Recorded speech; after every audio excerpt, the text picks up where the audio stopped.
What's going on, everybody? Welcome back to GmiasWorld, and this is a very, very interesting thing because a lot of you guys went through, the MUT level video, you grinded it out, you're a MUT level 50, and you're like, yo, bro, where is this collectible that I need to upgrade Andre Johnson? This plus, the +4 overall boost for the level master Andre Johnson.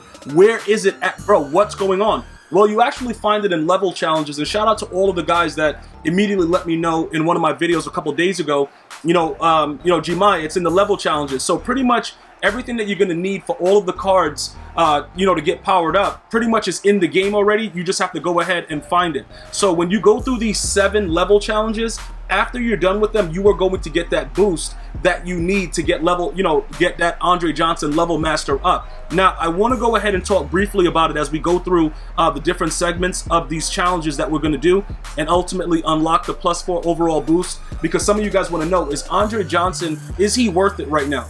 Well, let me explain a couple things with the way the game works. He's worth it if you're going to put abilities on him.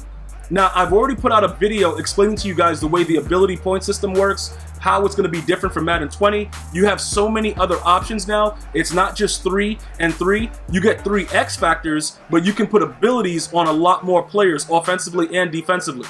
All right, so as we look into that right there, I wasn't supposed to dive like that, but when you tap square or you tap X on Xbox, you're supposed to give yourself up.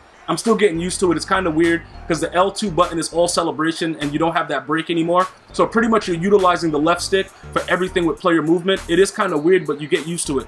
It is what it is. But getting back to what I was talking about. So with Andre Johnson now, right? A lot of you guys that went through MUT level 50 and you're like, all right, whatever, what it is. You're going to go through these 7 challenges and then you're going to go ahead and unlock it. And then as you go through the other level challenges, you're going to get the other pieces that give art and all kind of stuff to his actual card. Is he worth it? Right now, if you put abilities on him, he's one of the best wide receivers in the game.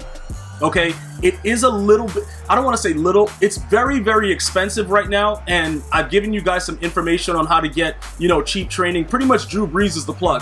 The dude's garbage. No matter what they do, I'm going to tell you this right now, no matter what anybody does, they can't raise the price of Drew Brees unless all of a sudden a quarterback that only can throw the ball 5 yards is going to be popular in MUT.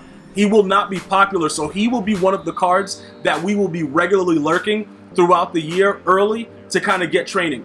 Now, even when everybody gets the game and it's like an influx of a lot of cards and stuff, there's going to be other cards that's going to pop up. They're going to have other promos of other various cards that are probably going to be cheaper. But right now, that 85 overall, getting 930 training, I believe, that looks like a pretty good move. Now, I already know, because we have the greatest fam in the world, one of you guys are going to start to come down with the calculations like, yo, Gmia, what about this? What about that? And then I'll take a look at it. My team and I will figure out if it makes sense to kind of promote that.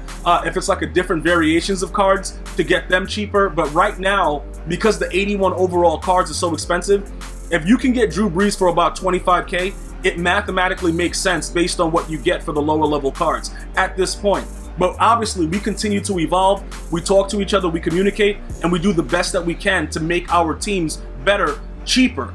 Even if you are spending money, a lot of people that watch my videos are no money spent. And yes, I grind the missions and the challenges the same way. But yes, every now and again, I will buy a bundle. Again, with everything else that's going on, as far as, just focusing on level master Andre Johnson, does it make sense to have he and also your team captain, Ed McCaffrey? That is a very, very interesting question, and I have to wait to kind of upgrade everything probably by the time the MVP edition comes out, and then I'll be able to further look at it, because the emphasis is going to be on how do they play against human opponents with their abilities that they unlock. Now remember, if you guys watch the Madden 21 Ultimate Team stream, they said that it's going to be an advantage to utilize level master Andre Johnson. So I don't know what the advantage is right now at this current time, because I haven't upgraded him fully yet. But there's supposed to be some kind of advantages to his X factors and the way that he does things with his abilities. If that is the case, we may have to use him and throw some abilities on him. Now, we could always put him in the slot. I'm not saying, put him on the outside, he's a beast. I'm not saying that. I'm saying that we can utilize him. You know what I'm saying? Once he's fully powered up, and we can see how he works, because for some people, he's going to probably be a boss. And for some people that have like Tyreek Hill and all these other fast guys, he's going to be a joke. But guess what? We all can utilize him in different ways. Like I said, I'm not trying to put him out there on the outside like a boss. Putting him in the slot might be valuable for a lot of people that are watching this video right now, because he's a free card. Everybody is not spending money. Everybody is not taking out a second mortgage to buy packs. So as a free card maxed out at about 89, if you put chems on him, he goes to a 90. That's actually pretty huge. That's a big deal. And I know a lot of people that are watching it, they're like, yeah, that's true. And this is something that once you watch this video, you'll be able to see. Going through the challenge is relatively easy. Arcade mode, pay attention to how to do it. You know, like the things that I'm doing specifically, because none of it is hard. Okay, you just have to know the right place. For instance, anything that has to complete like five passes and 8 plays or multiple passes, what do we always do for all of my veterans that know? We go to one of the tight slots. You know, tight sets, tight slot, just regular tight, and we run mesh. You know, you run the things with the 2 drags, and you just throw the ball to them, and you let them fall down, whatever, and you continue to do so. And that's pretty much all that it is. You know, it's certain things like people don't understand exactly the mechanics of doing it, and then it becomes like crazy for them. But that's why I try to make sure that I show you guys. It's pretty simple.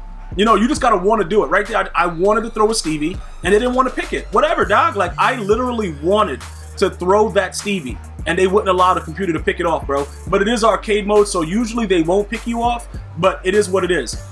Typically with these sets, and like, you know, later on, okay, I don't know what he's doing right there. Later on, what's gonna happen is when they release everything like the Gauntlet and the Journey, and you gotta do this, remember this. Remember these plays. Remember the way that you do it, because if you try to do it out of other formations, it becomes very, very like, it's just annoying, because the dudes don't get open. The CPU just starts playing defense out of their mind. Right there, this dude just can't catch. Don't worry about it, bro. We got to get another tight end. I'm not tripping. It's all good. But just try to keep these things in mind that, you know, anytime you got to do multiple passes for whatever reason, I would recommend running the tight formation and just throwing drag routes. And it's, you know, it's relatively simple to do so.